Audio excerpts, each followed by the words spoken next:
So today we're going to talk about why lawyers struggle to develop real wealth. And the thing that got me thinking about this topic is actually two podcasts by authors of some very interesting books. And so I wanted to talk about that topic and share some of my own thoughts. Now, the books that were covered in these podcasts, the first one was The Psychology of Money by Morgan Housel, and the second one was The Five Types of Wealth by Sahil Bloom. And in each of those conversations of those podcasts, I thought they did an amazing job really highlighting some things that were I'll say, applicable to a lot of law firm owners. Now, in The Psychology of Money, in that book, the author does a good job of telling a lot of stories about how people behave when it comes to money, on what they do, why they make certain decisions. And there's some very interesting things that he brought out in the book as well as in the podcast conversation. And in the second book, The Five Types of Wealth, Sahil does a really good job of really pointing out that wealth is more than just what people normally think it is. It's more than what people tend to look at on the outside. And he tells his story and he talks about the different things that he had to navigate as he was figuring out wealth at different stages, from, just growing up to working to being in Silicon Valley to selling a firm or a business that he had, and just the different stages. And it really sparked a very interesting conversation as I thought about like how this applied to lawyers. So I'm going to tell you a few things that stood out to me. But first, I'm going to tell you about a story of a law firm owner that I was working with. And when I was working with this law firm owner, there's a few things that jumped out to me about this person's story. The first one was when I looked at their business, because they reached out to us because I am a fractional CFO. And so they wanted some help with their business and understanding their numbers. And I kind of started with, okay, all right, what really made you think about reaching out to us? And one of the things that he said is that, I feel like we're not where we should be financially. And so I was like, okay, let's look at the numbers. Now, when we looked at the numbers, I was like, okay, the business was doing about 2.4 million in revenue. And I'm like, okay, if I ask any average person on the street, like, hey, this person started a law firm, they're doing about 2.4 million in revenue, most people would have concluded like, man, this firm is doing really well, or they got some decent runway and they're actually on their way to some really decent levels financially. And so I asked them, I said, okay, all right, why do you feel like you're not doing as well? And what I realized is it wasn't necessarily a numerical thing. What they were talking about is like, well, I just feel like we haven't hit this point. And I say, okay, all right, what point are you trying to hit? Like, what are you trying to achieve? And he told me, he said, well, we want to be a $8 million firm. And I'm like, okay, I've heard this said a lot, where people throw out a number, whether it is, hey, we want to reach 1 million, we want to hit 5 million, we want to hit 8 million, we want to be an 8-figure firm. And I said, okay, all right, let's take a step back. Tell me, if you were an $8 million firm, like, what would that change? Like, what do you think your life is going to look like at 8 million? And as he started describing what he thought his life would look like at 8 million and what he thought his firm would look like at 8 million, I said, okay, all right, let's take a step back. Let me take the things that you describe, like, let's take that, like, what you think your relationship with your family is going to look like at that level, what you think your relationship with your staff is going to look like, what you think things are going to look like in your firm. And what we did is we really started going through and doing the math. And when I actually did the math, and because I am a fractional CFO, I kind of get a good glimpse of what it looks like across the industry. And so I did the math and we laid it out and I said, okay, all right, based on what you're telling me and based on where you live, like, you can actually live the lifestyle that you want. You can actually do the things you want to do in your firm at $3 million in revenue. So I'm like, you don't even need to hit 8 million to actually have the things that you want. So then I was like, okay, how did you come to the conclusion that $8 million was your goal? And then there we hit on something that was very interesting, because he told me he was at a conference and he heard about someone, they were telling their story and they were talking about where their firm was. And he told me, he's like, you know what, that's what I was basing it off of. And I was like, okay, all right, that's not a bad thing to find inspiration from other people's story. But when it comes down to finances, if you're going to be effective at any level, what we need to do is we need to sit down and we need to run the numbers for your firm. Because a lot of times when you go to conferences and you hear someone speaking on stage, or you read a book, or you hear about something on a social media post, what you don't always understand is the numbers behind the one that they're telling you. Like if they just tell you, hey, we're an $8 million firm, well, we need to kind of understand a little bit more behind it. And also, here's the very important thing that we need to understand is we need to make sure that we get our motives aligned properly. Because after we kind of looked at that strategy and I said, all right, you really only need $3 million to achieve your goal. And I said, what if we redo your business strategy? Instead of aiming for 8 million, we aim for 3 million. And so we adjusted their strategy. We looked at their hiring strategy. We looked at their sales strategy. We looked at their pricing strategy. We looked at their operations and said, all right, financially, when we lay out this strategy, this plan, here's what we should be aiming for. And fast forward some time later, what was very interesting is this person, they didn't hit $8 million that following year. What they actually ended up landing somewhere around $3.6 million. And I was like, okay, all right, when we look at this strategy, what happened? And he was like, you know what? To be honest with you, it actually was easier for us to hit the $3.6 million this year than I thought it was going to be.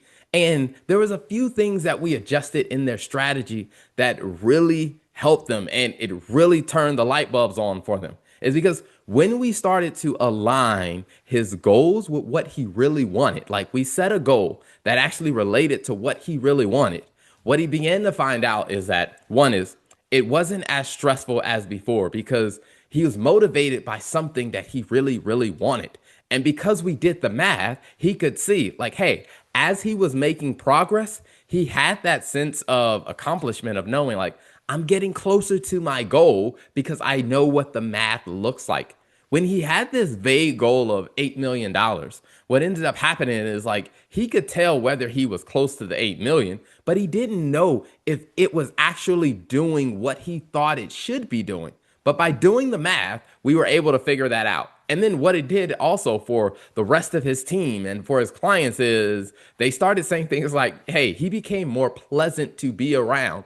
Because here's the thing is when you have your real goal of what you want to achieve and you make it very, very clear, what ends up happening is that you start to experience a bit more joy while you're in the process when you know you're getting closer to the real goal that you have, like the lifestyle that he wanted to live. When he could see himself getting closer, he became a lot more pleasant to be around, which meant they were able to do a better job in hiring the right people. They were also able to attract the right type of clients. And one of the big things, a very, very practical thing that we did is we looked at before what was their strategy around sales. And one of the things we realized is they were going after every single client that reached out to them. And I said, all right, financially, it doesn't make sense to work with these types of clients. Their cases don't fit the right profile. We need to have a minimum kind of contract value of X. And he said, well, if we start saying no to these other people, won't that cause our business to fall back? I said, no. Trust me, it won't. Let's really focus on the type of work that your firm does well, and let's focus on the type of work that matters. And one of the things that led to is they were able to make more money doing less work because they actually started focusing on the cases that were better aligned with their firm and better aligned with the goals that he had in the firm. And so all of that to say is that by really taking a step back and looking at some of the very key things that stood out to me in both of these podcasts, I realized like, man, we walked our clients through that same thought process that is highlighted in these podcasts and in these books called The Psychology of Money and The 5 Types of Wealth. And so to not, like I said, belabor this point and to tell you everything that is in both of those books, I'm just going to highlight 3 things that really stood out.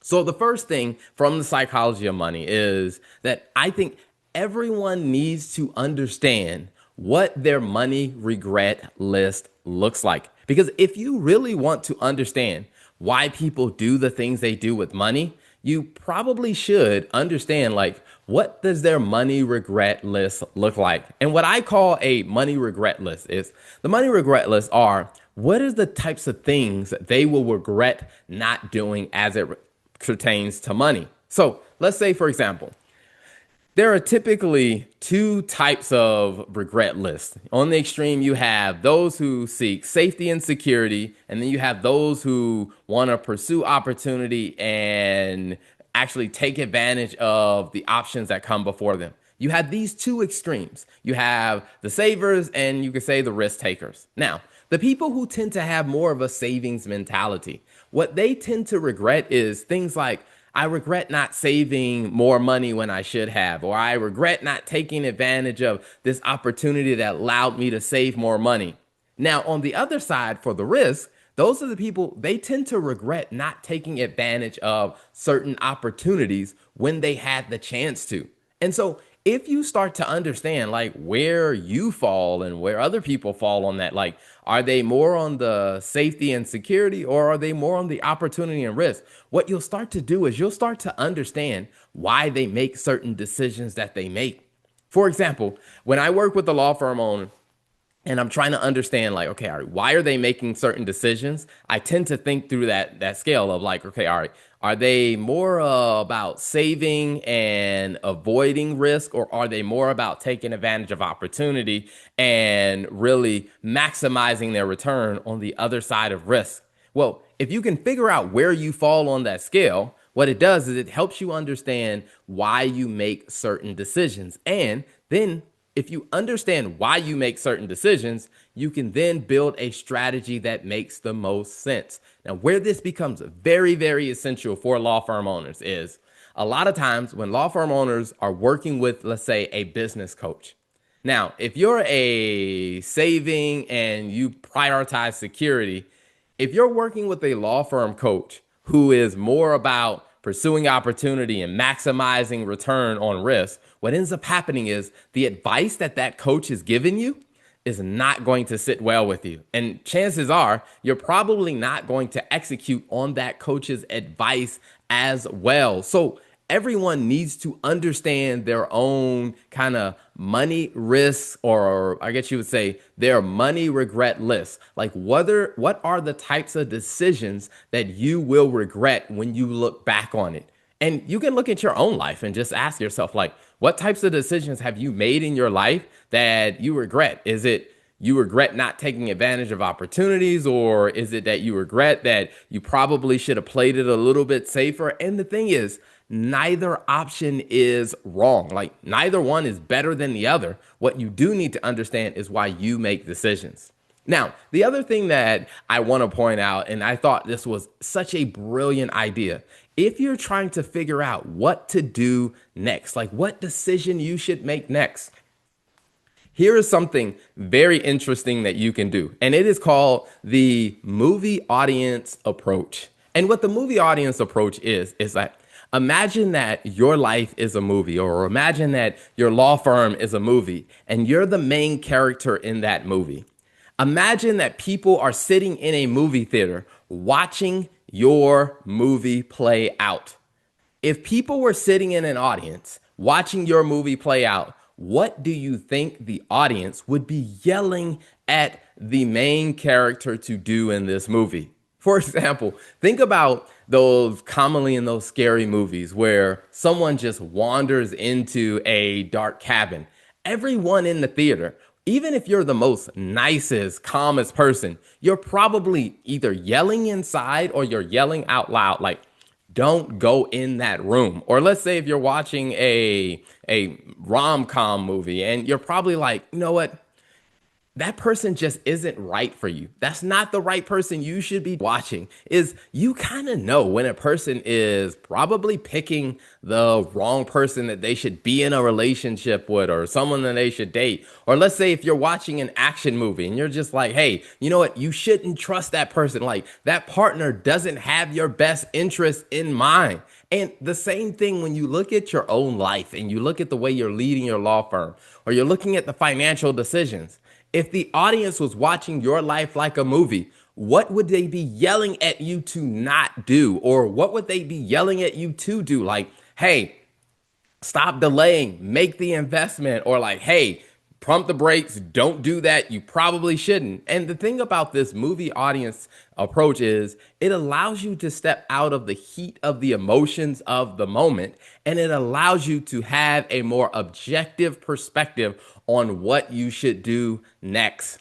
Now, the last thing that I will say is this is probably more of my opinion, less about what was in the books or in the podcast, but it is something that I also thought about of one of the big reasons why lawyers struggle to develop real wealth is that they're taking advice from the wrong places. Now, when it comes down to getting advice about money, what I would say is you want to be open to pursuing and learning. You want to go to places that will actually help you not just tell you what to do, but also help you learn how to think about some of those financial decisions. Because whether we realize it or not, when it comes down to managing money or maximizing money, it really is a skill.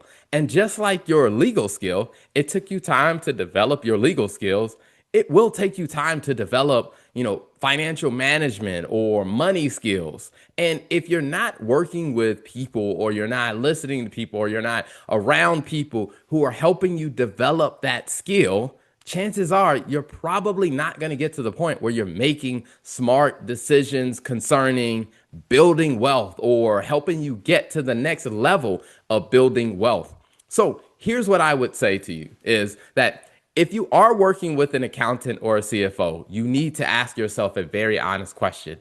Is this person helping me learn how to think better about my money? Because if they aren't challenging you and helping you learn how to think better about how your money is working for you or how your money is working in your business, chances are they might not be helping you develop the skill that you need to truly develop wealth, because wealth development is a skill. Now, the other thing that I would say is if you're ever working with an accountant or a CFO who is making you feel dumb or making you feel bad for what you don't know, you should not be working with that person, because anyone who cannot understand where you are on the scale of whether it's your financial education or whether it's your awareness about the details of what's going on with money, anyone who can't understand and respect that probably isn't someone who has earned the right for you to be paying them for their services. Because I talk to tons of accountants and I talk to tons of attorneys. And one of the things that I recognize is the accountants who don't respect what the attorneys don't know are usually not a good fit. But the ones who actually pause and take the time to say, hey, you know what? I don't expect my law firm clients to know what I know about money because, hey, I'm an accountant myself. And I know that I studied and I put in the effort and had to work to develop the skill of what I know. So I don't expect any lawyer to know what I know just as much as I don't expect to know what they know. So what I have to do is come into the conversation with a whole lot more humility to helping them understand like, hey, there is no reason why you should beat yourself up for not already knowing this. So let's figure out what do you understand already, and then let's progressively fill in the gaps and help you to develop the skills that you need. Because if you don't develop this skill, you will be like many, many lawyers who are working really, really hard, but never quite put the pieces together to really build the type of wealth that they really want. And so that is my take on these podcasts that I listen to from both of these authors. And I would say it's based on what I learned from the podcast, and I've checked out their books too. I would definitely recommend checking out these books. Now, I tend to prefer books that I can get through in less than 3 hours. I don't think these books are less than 3 hours unless you like really, really speed them up. So they may be good reads to spread over time. And what I do like about these books is they're going to do a really good job of challenging you to think about money a little bit different. And as you kind of go through that phase of learning to think about money differently, what you'll notice is the way you make decisions in your law firm, the way you make decisions in your personal life will start to change a bit. And what it will hopefully do is put you on a path that will allow you to start gradually building more wealth. And what I will say, and I'll give you a very, very big hint of one of the things that you'll learn in the books, is that wealth is about more than just the money that you have.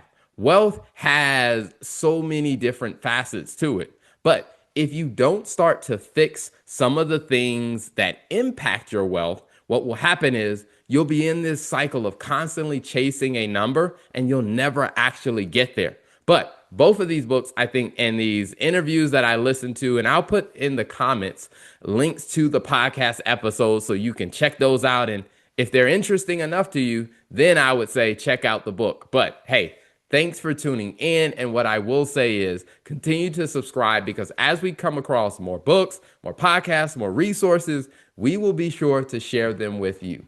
Thank you for tuning in to another episode of the Law Firm and Finance Show, where we give you great content that helps you build a more successful law firm. So make sure you hit that subscribe button on all platforms and follow us for more content.